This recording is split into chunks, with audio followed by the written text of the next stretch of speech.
So I kept working on my mummy case. You should have kept working on yours. So you can see I added a textured border around. I added on the shape for the face and some details on the body. So as I turn this in the light, y'all can probably see more of what's on there. So if you think you need to add some more stuff, just pause the video, work on it a little bit more. Because of what we're using, the box that you might have cut up is kind of slicker. So it could be too that you need to let this dry before moving on. So you might work on this one day and then do your collagraph print the next. So when I say collagraph, basically what you guys have done is you built this kind of as a 3D effect collage. So you made your shapes, you glued them down on there to make your actual image. A collagraph means you're going to take this textured surface and you're actually going to print with it. And printing is something that you guys kind of know how to do from stamping, from looking at some African art techniques with textiles and cloth that they would print on. So what we're doing here is we're going to take a piece of paper and lay it over here to get a textured print off of it. So I wanted this to look old since we were talking about ancient Egyptian art. So actually I'm going to use an old grocery bag that I cut up. So even though we're all kind of stuck at home, if you guys go to the grocery store, that's something you could maybe get one or two of your groceries that you guys are getting. Get one or two of those instead of plastic bags. Maybe get some paper bags so you'll have some of those on hand. So I'm going to take this and I have to hold everything down nice and tight so I can't let it slide around. And I'm not coloring the paper. What I want to do is get an impression of the texture underneath. So as I run this across there, I'm just going to go across once or twice.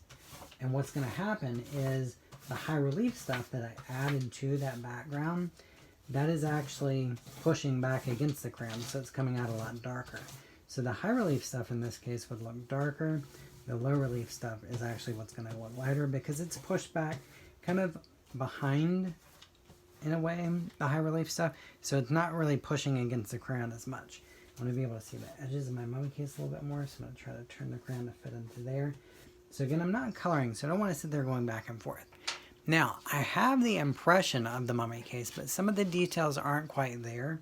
So what I can do at this point is I can go back in and treat it like a drawing, where I can actually draw things on top of it. You guys could use colored pencils, crayons. You could use markers. I'm going to use a Sharpie just so I know this is showing up really well in the video. So looking at some Egyptian images, I noticed that people's eyebrows are very prominent. Usually they would actually paint on their eyebrows. So that was a symbol called the Eye of Horus. Anubis that you guys saw in one of the images on the page that was before this assignment.